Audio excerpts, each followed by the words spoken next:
आइए आपको ले चलते हैं सत्तू निवास में। सुनकर जरा अजीब सा लगता है ना, सत्तू निवास।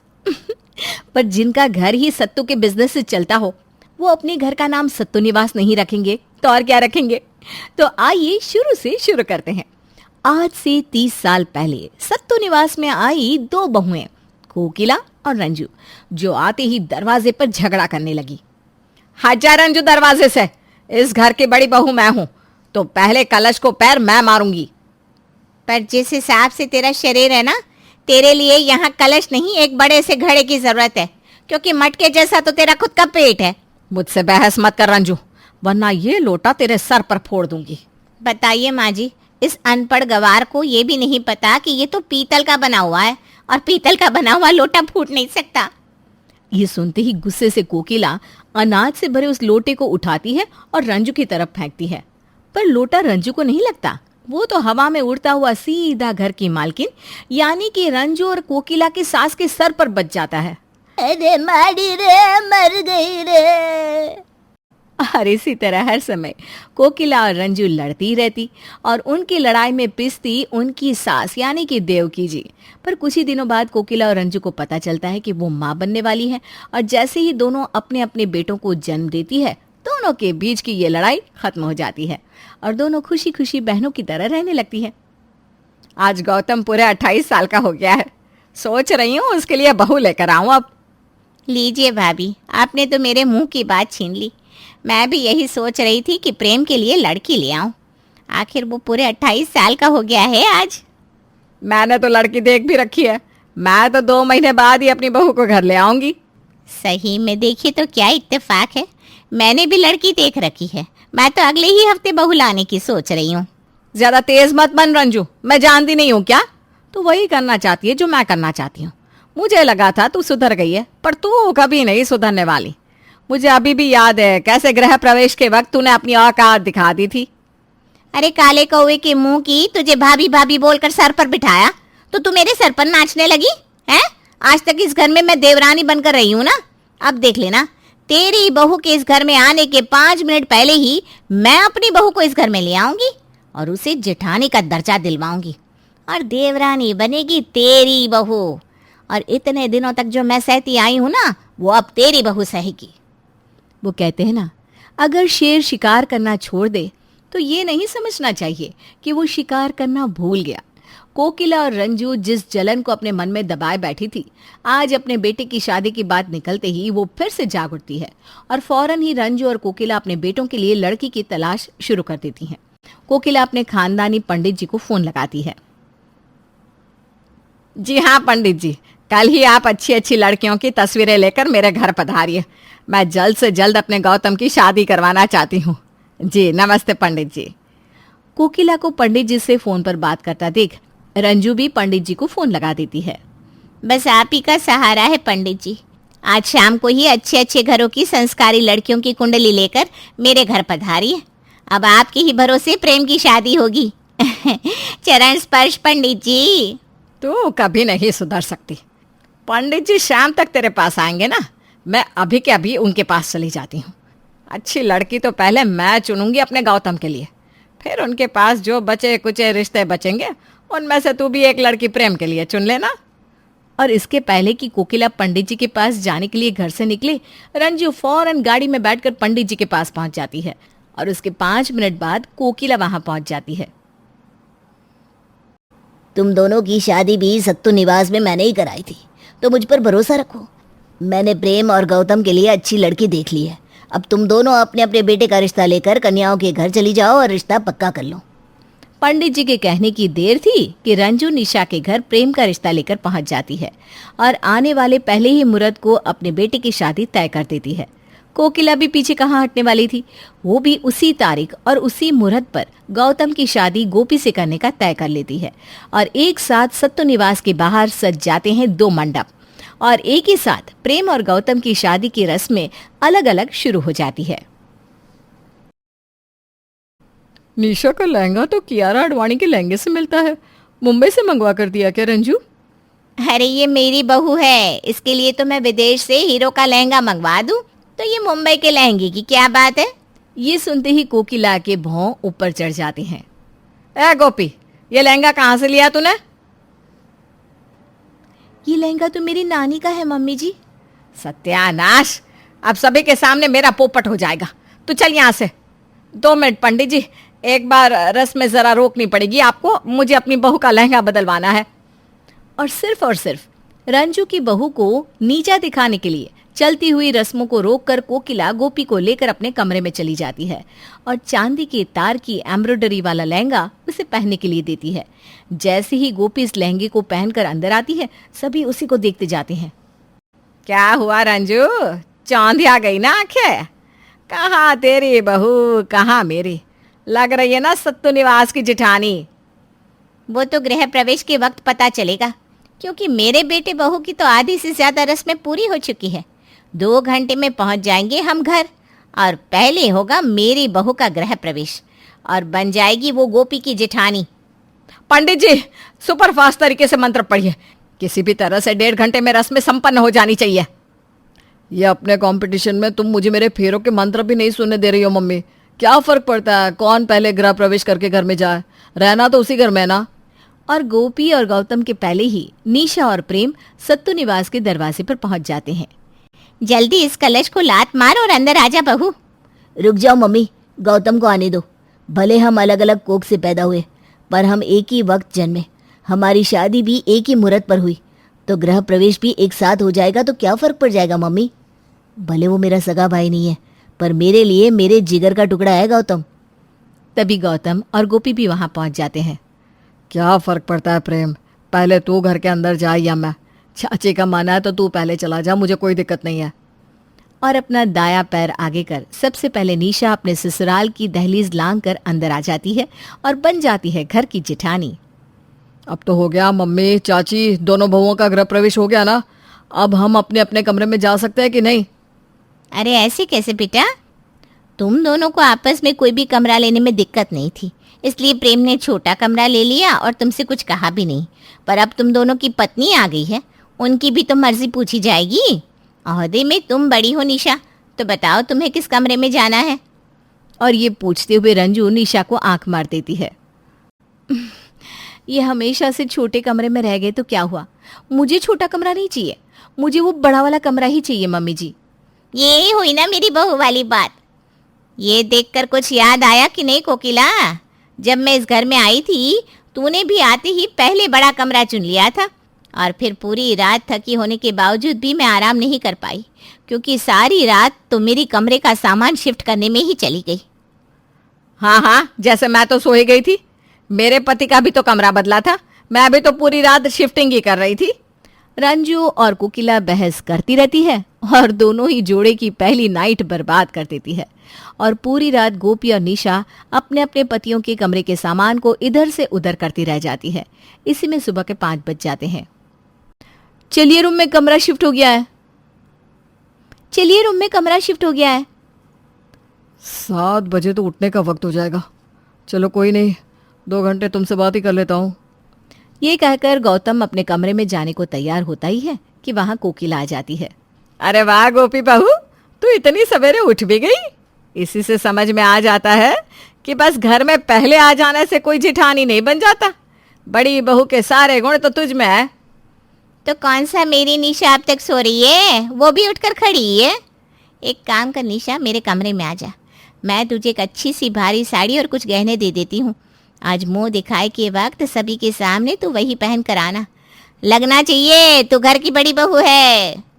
रंजू और कोकिला अपने बीच की जंग को यलगार दे देती है और कुछ घंटे बाद पड़ोस की औरतें दोनों बहुओं की मुंह दिखाए के लिए सत्तू निवास पहुंच जाती है, जहां एक तरफ से गोपी सबके सामने चेहरा ढक कर आती है, दूसरी तरफ से निशा। अब सब एक एक करके दोनों बहुओं का घूंघट हटाकर उनका चेहरा देखकर बताओ कि ज्यादा सुंदर बहू किसकी आई है, मेरी या रंजू की। सबसे पहले विमला दोनों बहुओं का चेहरा देखती है और देखते ही कहती है, लगता है देवकी काकी सारे गहने रंजू को ही देकर चली गई। खानदानी हार तो बड़ी बहू के गले में है, लगता है गोपी को कुछ मिला ही नहीं। क्या? मैंने तुझे 4-4 तोले के सोने के नेकलेस निकाल कर दिए थे, वो क्यों नहीं पहने तूने गोपी? मुझे लगा वो आउटडेटेड लगेंगे मम्मी जी। ये सुनते ही कोकिला गोपी का हाथ पकड़कर उसे अपने कमरे में ले जाती है और उसे किसी मूर्ति की तरह गहनों से लाद कर बाहर सबके सामने ले आती है। अब तो निशा फीकी पड़ गई गोपी के सामने। ए निशा, अंदर चल। रंजू और गहने निकालकर निशा को पहना देती है और इसी तरह हर वक्त दोनों बहुओं के बीच कंपटीशन चलता ही रहता है। इसी तरह 2 महीने निकल जाते हैं और एक सुबह गोपी अपना सर पकड़े अपने कमरे से बाहर आती है। अरे क्या हुआ बहू, अचानक तेरे सर में दर्द कैसे होने लगा? लगता है किसी की बुरी नजर तुझ पर पड़ गई है। वैसे भी यहाँ नजर लगाने कई लोग बैठे हुए हैं। नहीं मम्मी जी, पता नहीं, कल से बहुत चक्कर आ रहे हैं। रात को 2 बार उल्टी भी की मैंने। क्या आज ही सुनते हो? हे भगवान, बहू तूने आज मुझे इतनी बड़ी खुशी दे दी। सारे नौकरों में मिठाइयाँ बंटवाओ, ढोल बजवाओ, सबको पता लगना चाहिए कि कोकिला का वारिस आने वाला है। ए देख लिया रंजू, सिर्फ जेठानी बनने से नहीं होता, घर में सबसे पहले खुशी खबर भी देनी पड़ती है, जो मेरी बहू ने दे दी। तो ठीक है ना, बहुत सारे बच्चे 8 महीने में भी हो जाते हैं। भले मेरी बहू लेट से प्रेग्नेंट होगी, पर उसका बच्चा तेरे पोते से पहले आएगा। अभी से अपनी उंगलियों पर 15 दिन जोड़ ले। 2 हफ्ते पार होते होते मेरी बहू भी तुझे गुड न्यूज़ दे देगी। क्यों दे देगी ना निशा? 15 दिन ज्यादा नहीं बोल दिया मम्मी जी? मैंने तो 1 दिन का ही सोचा था। और हमेशा अपनी सास के सामने अच्छी बनने के लिए निशा एक प्रेगनेंसी किट मंगवाती है और उसमें लाल पेन से मार्क कर देती है। अगली सुबह, मम्मी जी मैं माँ बनने वाली हूँ, देखिए। ले देख ले कोकिला। मुझे तो एसिडिटी हुई थी और ये निशा भाभी तो सच में प्रेग्नेंट है। अगर मम्मी जी को पता चल गया कि मैं प्रेग्नेंट नहीं हूँ तो न जाने क्या होगा। मुझे अब इस झूठ को सच की तरह दिखाना पड़ेगा।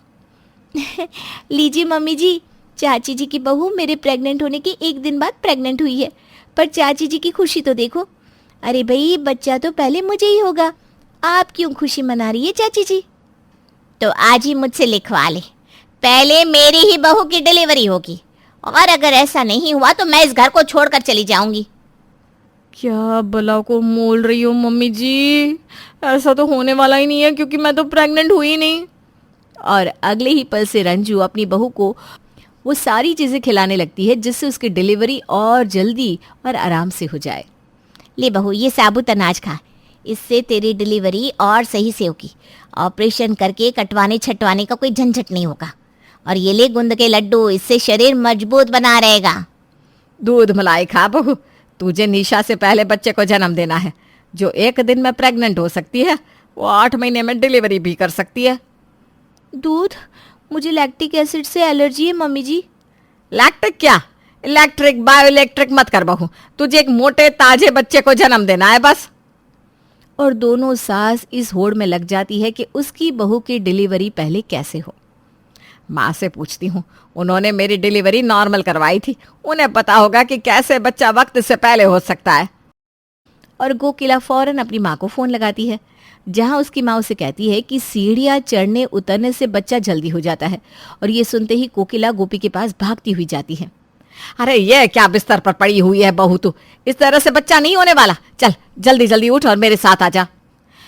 जो औरत पेट से मम्मी जी, वो जितना आराम करेगी बच्चा उतना स्वस्थ होगा ना। अरे पर वो जल्दी भी तो होना चाहिए ना, उसके लिए तुझे सीढ़ियां चढ़नी उतरनी पड़ेगी, वो भी जितनी बार हो सके। हाँ चल आजा। और कोकिला अपने हाथ में छड़ी लेकर खड़ी हो जाती है और गोपी को कभी सीढ़ियों से ऊपर चढ़वाती तो कभी नीचे उतरवाती। और ये रंजू देख लेती है। मतलब चलने से बच्चा ज्यादा जल्दी होता है। और क्या था, रंजू जिम इक्विपमेंट वालों को फोन करके अपने घर में एक ट्रेडमिल मंगवा लेती है और जिम के कपड़े पहनाकर अपनी बहू को ट्रेडमिल पर दौड़वाने लगती है। मम्मी जी धीरे, ऐसे तो पहले ही महीने में मेरी डिलीवरी हो जाएगी, जरा धीरे मम्मी जी, आपने स्पीड बहुत ज्यादा बढ़ा दी है। जितनी ज्यादा स्पीड उतनी जल्दी बच्चा आएगा बहू। पैरों को अच्छे से स्ट्रेच कर बहू, इससे आसानी से बच्चा जल्दी होगा, मैंने रील्स में देखा है। अपने दोनों पैरों को कंधे पर क्यों नहीं चढ़ा पा रही है बहू?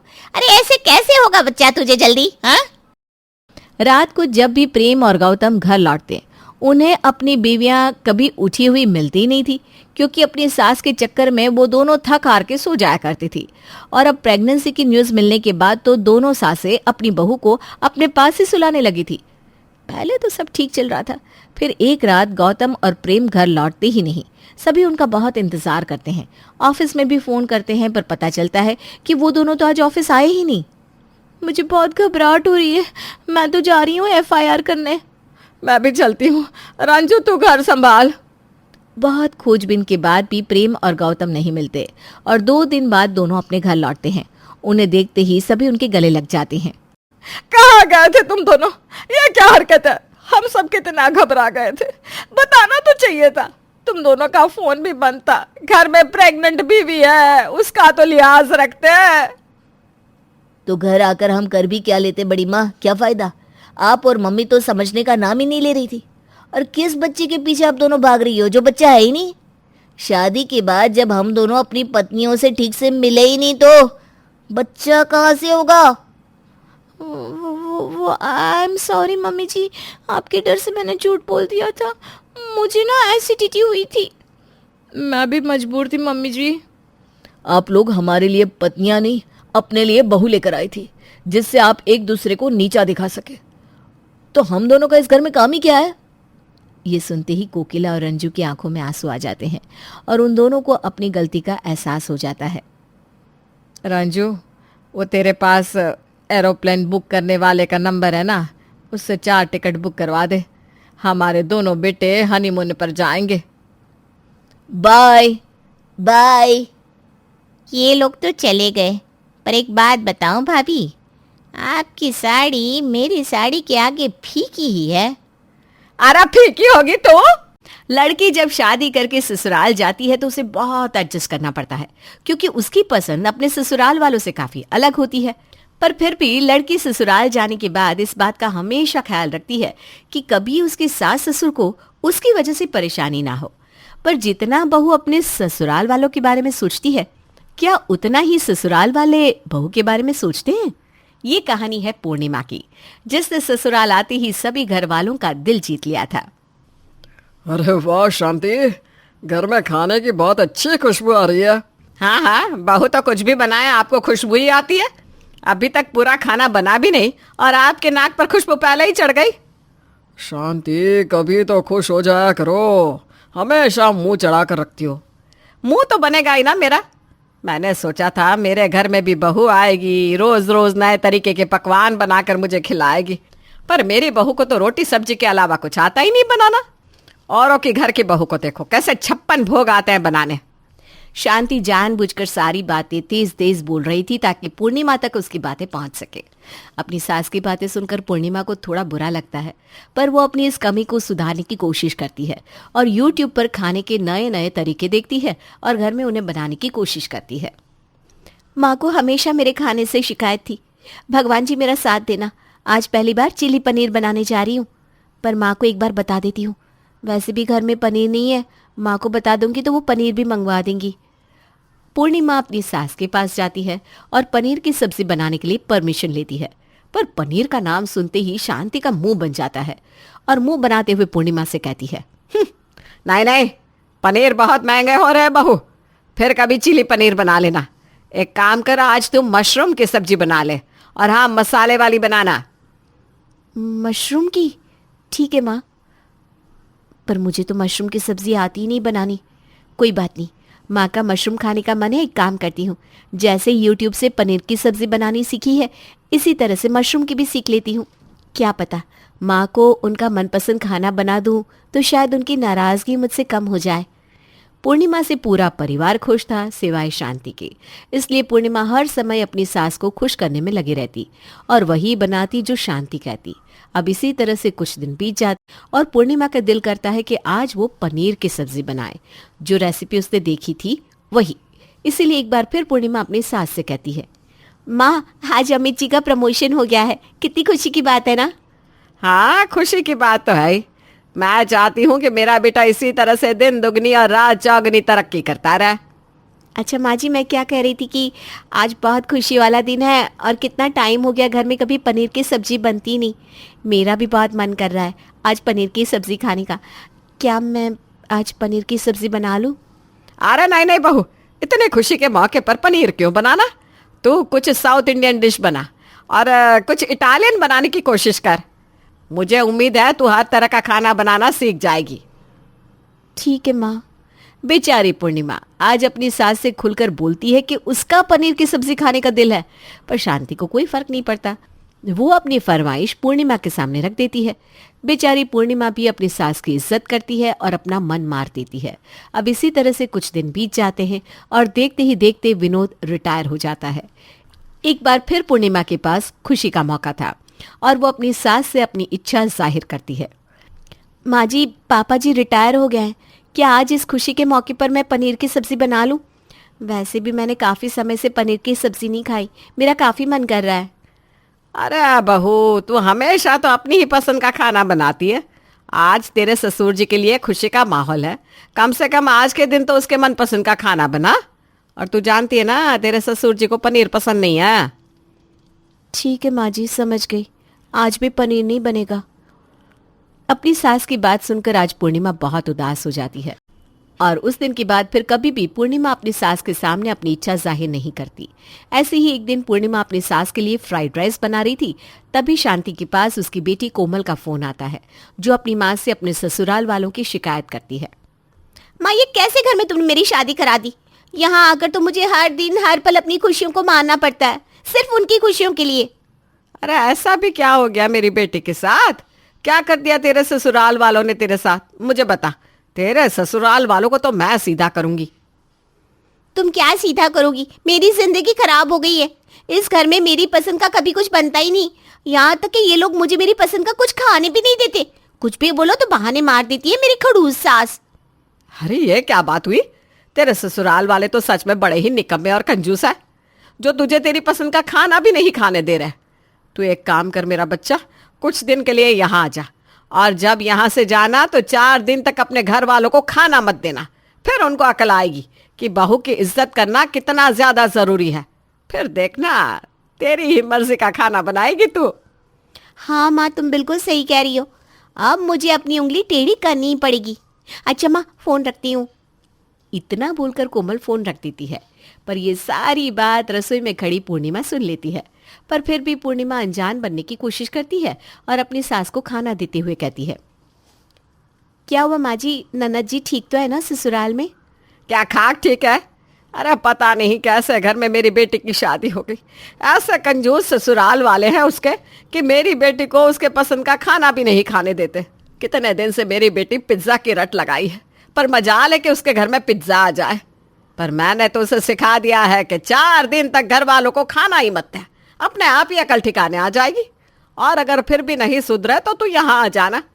कुछ दिन जब खुद उसकी सास इस बुढ़ापे में खाना बनाएगी ना, तब अकल आएगी। हाँ माँ जी, आप बिल्कुल सही कह रही हैं। जब घी सीधी उंगली से ना निकले तो उंगली टेढ़ी करनी ही पड़ती है। आपने बिल्कुल सही सिखाया है अपनी बेटी को। लीजिए खाना खाइए। अब क्या था, पूर्णिमा की सास ही उसे एक आइडिया दे देती है, जिसके बाद पूर्णिमा भी अपने ससुराल वालों को 4 दिन तक खाना नहीं देती और शांति को खुद खाना बनाना पड़ता है। आखिरकार 5वें दिन जब पूर्णिमा अपनी सास के हाथों का बनाया हुआ खाना खाने के लिए परिवार वालों के साथ बैठती है तो शांति के सब्र का बांध टूट जाता है और वो पूरे घर वालों के सामने पूर्णिमा को सुनाने लगती है। पता नहीं कैसी बहू मिल गई है मुझे, बेशर्मी की भी हद होती है। अरे बहू, तुझसे खाना तो बनाया नहीं जाता, मुझ बुढ़िया से खाना बनवाकर तू रोज आराम से खा कैसे लेती है? माँ जी, मैं तो हमेशा आपकी पसंद का खाना बनाती थी और मैं तो चाहती हूँ कि आप खुश रहें, पर आप ही नहीं चाहती कि मैं खुश रहूं। जब बात आपकी बेटी पर आई तो आपने उन्हें सीख दी कि ससुराल वालों को 4 दिन खाना बनाकर मत देना। बस वही सीख मैंने भी अपनाई, क्योंकि आप भी तो वही कर रही हैं ना जो ननद जी की सास उनके साथ कर रही थी। क्या हुआ बहू, तुम ऐसी बातें क्यों बोल रही हो? मुझे तो कुछ समझ में नहीं आ रहा कि क्या हो रहा है घर में। शांति, क्या हो रहा है ये सब? विनोद के पूछने पर भी पूर्णिमा कुछ भी नहीं बोलती और वहां से चली जाती है, जिसके बाद शांति अपने पति के सवालों का जवाब देती है। ये कहानी शुरू होती है विमला निवास से।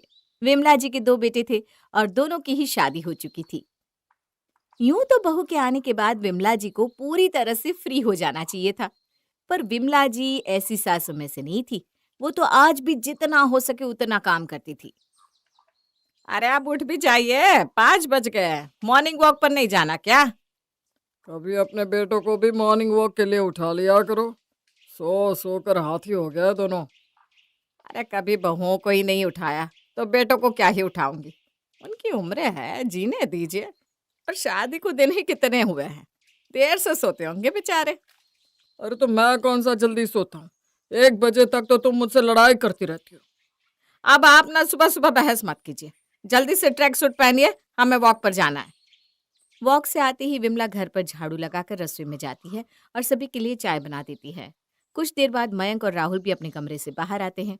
चारों मिलकर चाय बिस्किट का मजा लेते हैं और फिर अपनी आंखों को मसलती हुई घर की दोनों बहुएं अपने अपने कमरों से बाहर निकलती है। ये तो हमारे पतियों की गलती है।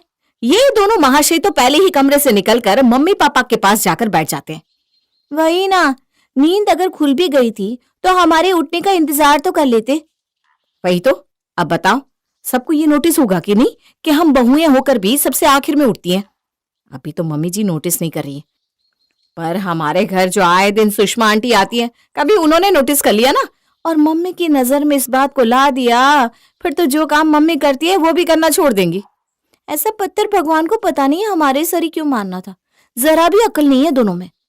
और मुंह बनाकर शिल्पा और दीपा सभी के बीच आकर बैठ जाती हैं। चलो अच्छी बात है, सब उठ गए, अब चाय बनानी होगी। पर यहाँ तो झूठे कप के चाय पड़े हैं, लगता है चाय बनाई है किसी ने।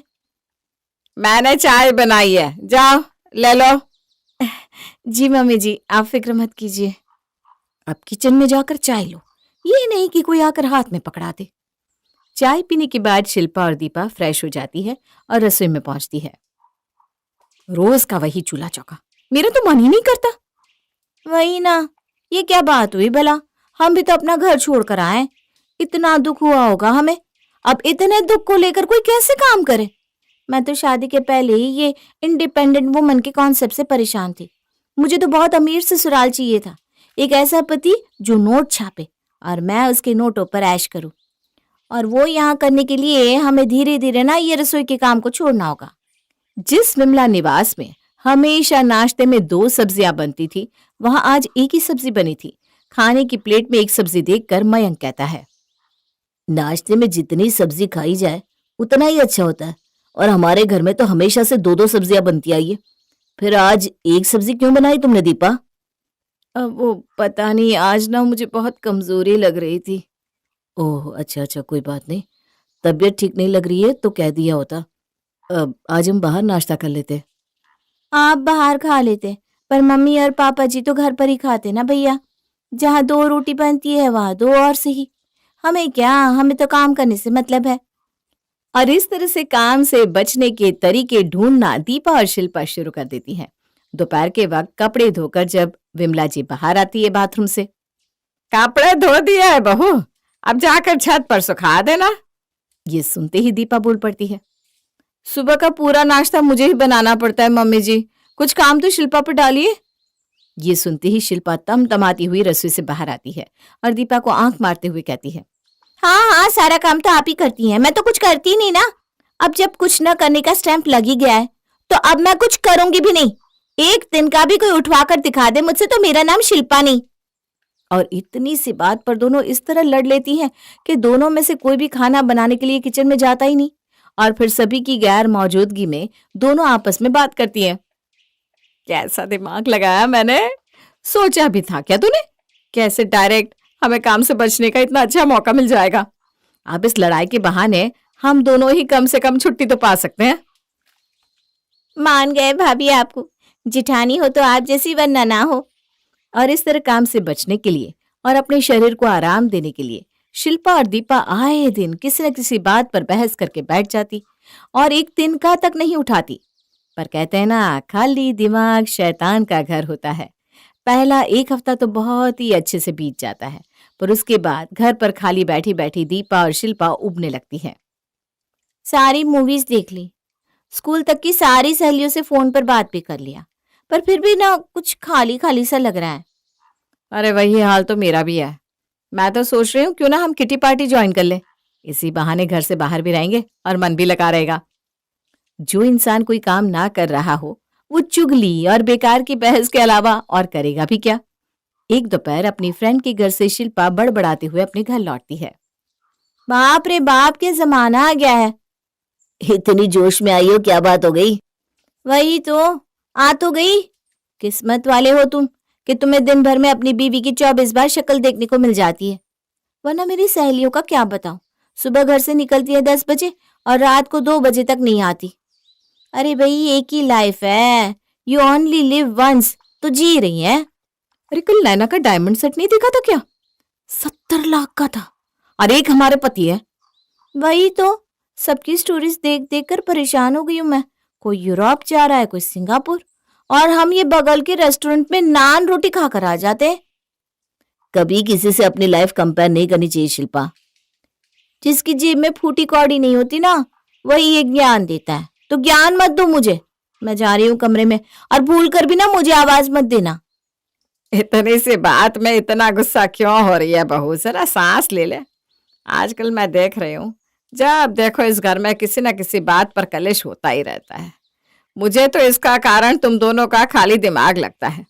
बेकार में अपनी ऐसी सहेलियों के साथ रहना ना बंद कर दो और किसी काम में लग जाओ। अगर घर का काम नहीं करना तो ऑफिस ज्वाइन कर लो। जैसे कि हमारे लिए ही सबने ऑफिस खोल रखा है मम्मी जी। इतना वक्त हो गया हमें पढ़ाई छोड़े, अब कहाँ कोई जवाब देगा। ये कहकर शिल्पा अपना पर्स वहीं सोफे पर छोड़कर कमरे में चली जाती है।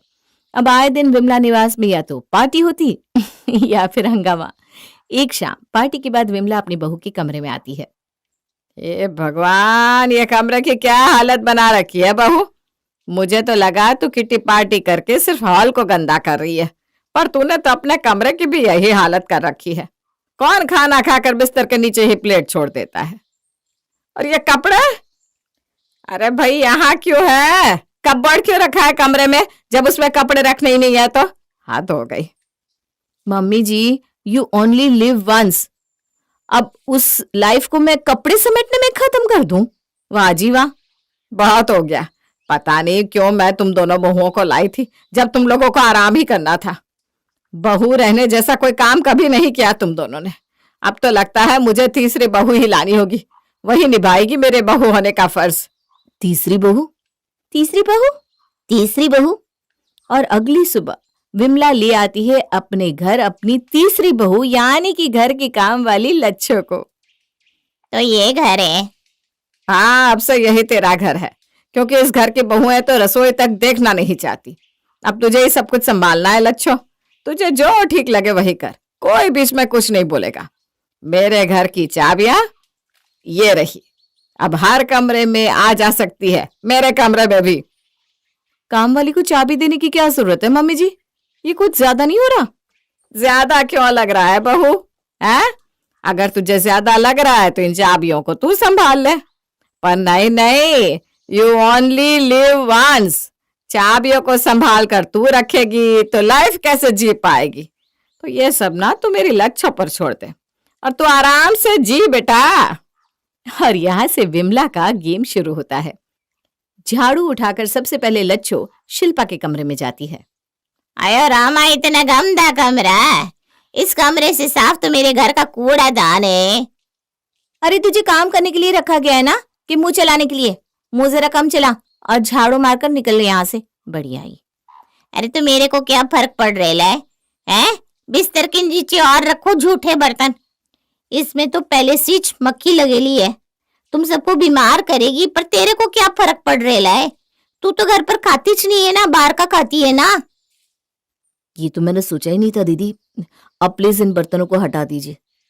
इससे तो कुछ नहीं होगा, पर मैं जरूर मर जाऊंगा, क्योंकि मैं तो घर पर ही खाता हूँ। अब इनका हाथ नहीं है, घर मेरे हाथ में आ गया भैया। अपना टेंशन मत लो, कुछ नहीं होने देगी मैं किसी को। घर के सारे कमरों को साफ करने के बाद लच्छो जाती है रसोई में, और उसे रसोई में पहुंचे 2 मिनट भी नहीं होते कि पूरे घर में धुआं भर जाता है। हे भगवान, इसने तो खाने के साथ साथ अवन भी उड़ा दिया।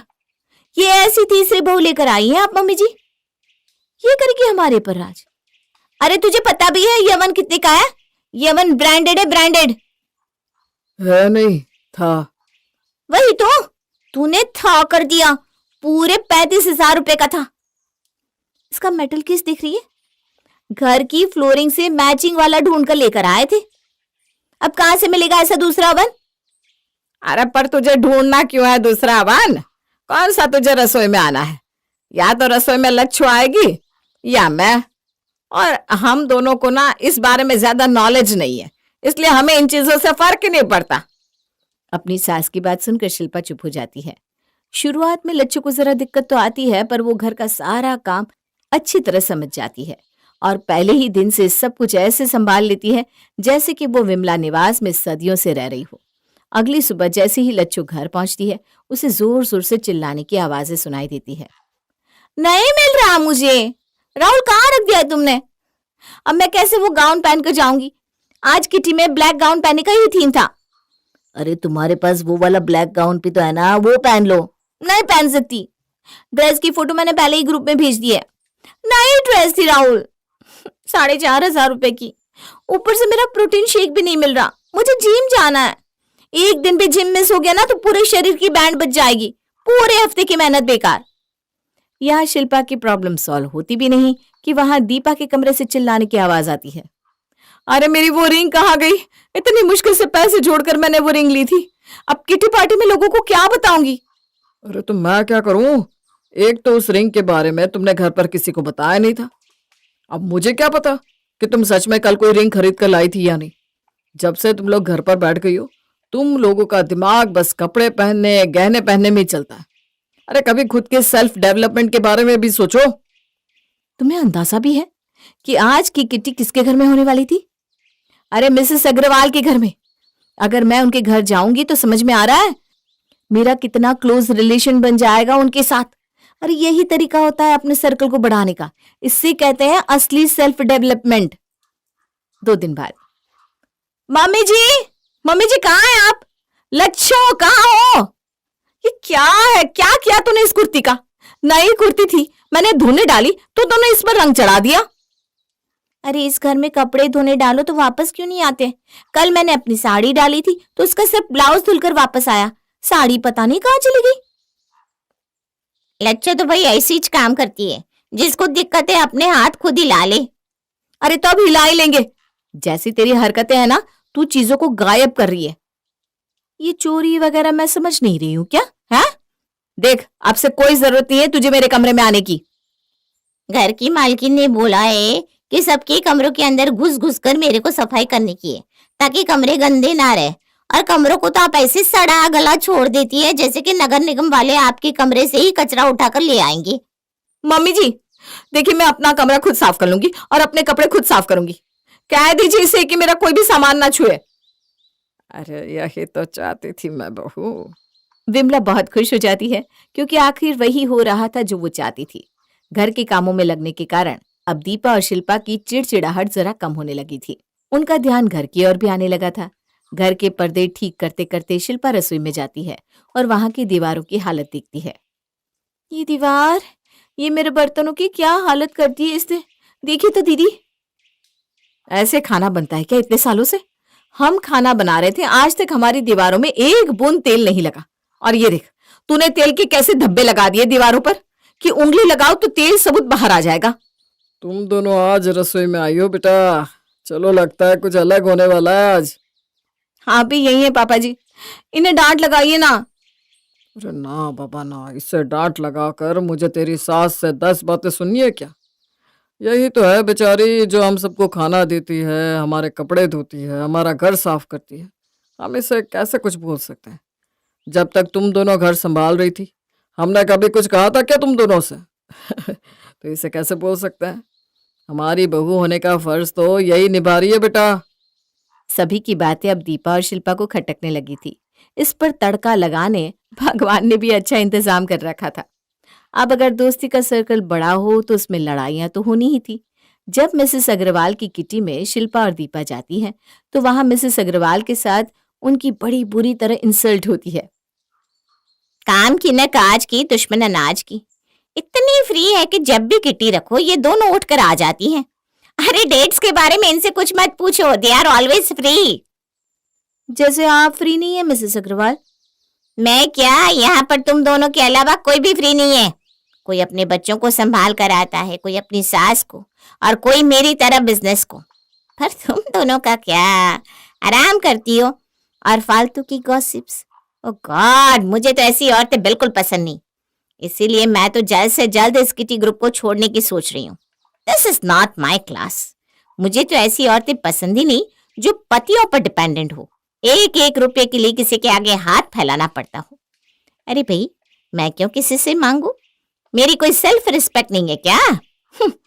वैसे तुम दोनों को देखकर ही लगता है कि तुम दोनों का नहीं होगा।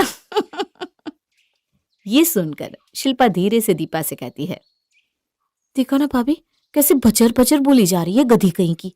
और ये बाकी सारी तितलियों को देखिए, 3 की है ना 33 की। जिधर वजन पड़ा उधर उलट गई। मम्मी जी ठीक ही कहती थी, ये लोग तुम्हारे काम कभी नहीं आएंगे। मैं ही पागल थी जो इनके साथ आकर अपना वक्त जाया करती थी। वही ना, इन लोगों के चक्कर में क्या पड़े कि हमारे यहाँ घर पर हमारी इज्जत जो बची कुची थी वो भी खत्म हो गई। वैसे इसकी एक बात मुझे ठीक लगी कि कम से कम मुझे अपने घर वालों के आगे हाथ तो नहीं पसारना पड़ता। और ये सबक लेकर दीपा और शिल्पा वापस अपने घर पहुंच जाती है और अपनी सास से कहती है, मैं ऑफिस में काम करना चाहती हूँ मम्मी जी, और मैं ना घर संभालना चाहती हूँ। ठीक ही कहा था, खाली दिमाग शैतान का घर होता है। आराम के चक्कर में हम तो अपना अस्तित्व ही खो बैठे थे। To live once you should work daily. मैं तो बस यही चाहती थी बहू कि तुम दोनों कुछ करो, चाहे कुछ भी करो, घर का काम, बाहर का काम, कोई बिजनेस, पर खाली मत बैठो। तुम दोनों को जो समझ आ रहा है वो करो, मुझे कोई दिक्कत नहीं है।